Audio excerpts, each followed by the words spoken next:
La ville a adopté en 2013 son premier Agenda 21. Composé de 110 actions, celui-ci donne de la cohérence et de la visibilité aux actions individuelles et collectives en faveur du développement durable. 5 ans après son adoption, le bilan est plutôt encourageant avec plus de 60% des actions réalisées. Celles-ci sont portées à la fois par de nombreux services municipaux, mais aussi par des partenaires, des associations et les habitants qui ont participé à toutes les étapes de l'Agenda 21. C'est ensemble que nous bâtissons progressivement la ville durable. Retour sur quelques actions mises en œuvre depuis 2013.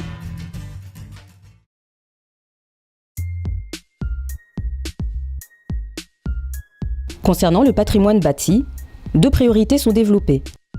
Un travail sur l'enveloppe des bâtiments existants et futurs et l'accompagnement au changement de comportement. Par exemple, sur les équipements publics, le groupe scolaire Langevin Mandela a fait l'objet d'un agrandissement et d'une rénovation. Dans ce cadre, un travail sur l'isolation de l'ensemble des bâtiments a été réalisé. L'éclairage intérieur a été remplacé par des LED, le groupe scolaire est chauffé grâce à la géothermie et la ville a installé des panneaux solaires photovoltaïques sur les 3 bâtiments de l'école Langevin. Tous les immeubles d'habitation du nouveau quartier Briand-Pelloutier respectent les normes des bâtiments basse consommation. Ils sont donc économes en énergie, approvisionnés par le réseau de géothermie, recouverts de toitures végétalisées et reçoivent un ensoleillement optimal afin de limiter les besoins en chauffage. Demain, nous irons plus loin dans le cadre du renouvellement urbain avec la réalisation d'un écoquartier au Navigateur. La ville accompagne également la rénovation de l'habitat privé, avec par exemple le dispositif de rénovation énergétique des copropriétés dans le cadre d'Écocités. La ville y joue un rôle d'intermédiaire entre la Caisse des dépôts et les grandes copropriétés intéressées. Elles peuvent ainsi bénéficier d'une aide financière pour la réalisation de rénovations énergétiques atteignant les performances de la basse consommation. Durant 2 saisons de chauffe, un défi famille a été proposé aux Choisiens, dont l'objectif est de réduire de 8% les consommations d'énergie. On a fait des économies d'énergie sur l'électricité, sur l'eau et le gaz principalement, à travers quelques petites pratiques, des gestes au quotidien qu'on a changés, qu'on a modifiés. On a contrôlé notre temps de douche par exemple, pour faire des économies d'eau, ce qui a été très efficace. Introduit un petit interrupteur pour pouvoir éteindre toutes les loupiotes allumées, toutes les veilleuses. Grâce à cet interrupteur, on coupe tout avant de partir. Le wattmètre, ça tu as bien travaillé sur le wattmètre. En fait, le wattmètre nous a permis de voir quelle était la consommation des différents appareils. Et c'est comme ça qu'on a réalisé qu'une cafetière qui reste allumée toute la matinée pour faire réchauffer le café, ça consomme beaucoup plus que de prendre quelques instants pour faire réchauffer un café. Donc des petits gestes qui changent d'une part notre consommation, mais également notre philosophie de la consommation, notre rapport à l'énergie. En fait, dans l'ensemble, on a été sensibilisé à la question de l'énergie à travers ces petits gestes qui prennent peu de temps, mais qui nous font prendre conscience de ce que c'est que la consommation.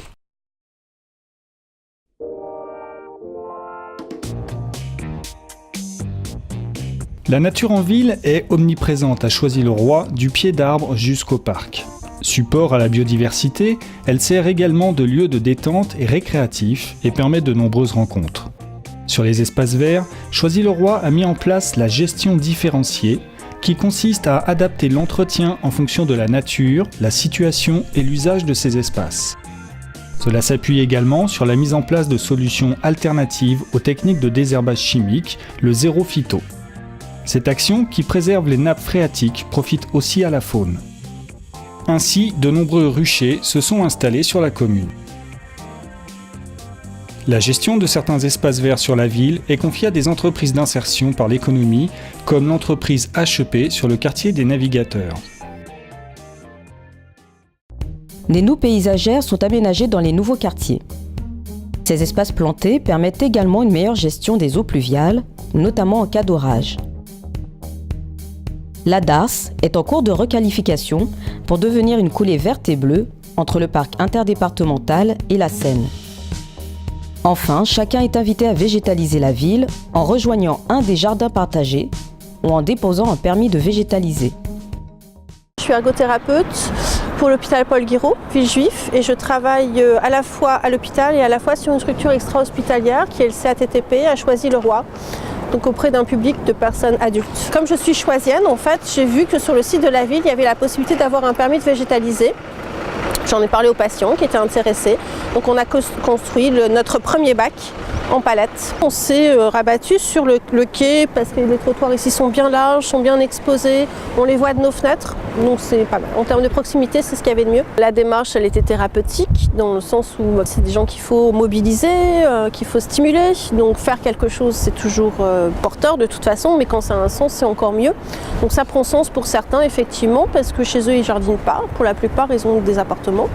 Donc c'est aussi une façon d'un petit retour à la terre. C'est vraiment minime comme action, mais on compte en faire plusieurs. Quand j'en ai parlé au départ, et notamment au niveau du bar de la Marine, on m'a dit mais ça va pas tenir. Alors Rosette m'a dit je vais surveiller mon étage parce que ça va être saccagé, ça va être vandalisé. Donc il y a toujours cet a priori.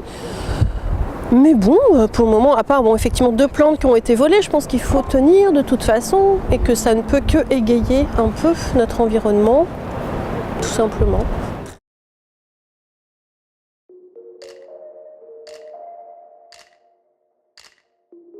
Des solutions alternatives à la voiture individuelle sont peu à peu proposées aux choisiens et usagers du territoire. Les travaux préparatoires pour le futur tramway Paris-Orly sont en cours. Ce nouveau mode de transport, plus performant, se substituera au bus 183 qui arrive aujourd'hui à saturation. Le Forum 21, groupe de travail habitant, a contribué à la réalisation du schéma de mobilité.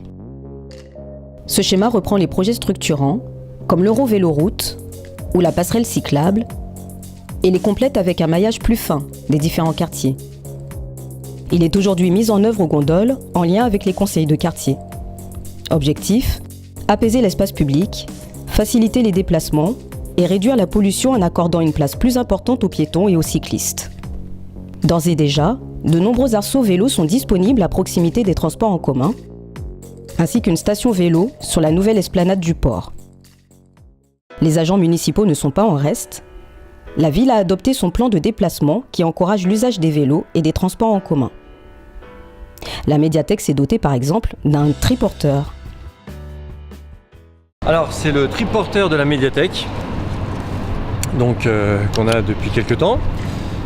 Ça nous permet de nous déplacer avec des livres, puisqu'il y a un gros coffre à l'avant. Donc ça permet de stocker pas mal de documents, de matériel qu'on emmène avec nous pour les murs, nos animations extérieures. Et comme on a une batterie, ça permet de monter les côtes avec le coffre bien rempli, sans effort. Le triporteur permet de nous identifier tout de suite, les gens commencent à avoir l'habitude de nous voir avec. C'est sûr que ça interpelle, il n'y en a pas partout, on n'en voit pas tous les jours. Donc du coup les gens se demandent, et puis avec le logo de la médiathèque on est identifié, voilà. On a aussi une voiture de fonction qu'on utilise pour la navette par exemple, ou pour aller chercher du matériel, l'achat de matériel, des courses, etc. Mais là pour des petits déplacements courts, c'est quand même plus appréciable, plus agréable, et voilà, au niveau écologie on est à fond dedans. Autant prendre un vélo. C'est même au niveau du temps, on est parfois plus rapide à vélo. Ça change tout. Enfin, au beau jour, c'est en bateau que vous pouvez traverser la Seine avec le passeur de rive. Ce mode de transport est organisé par l'association Au fil de l'eau, avec le soutien financier du département et de la ville.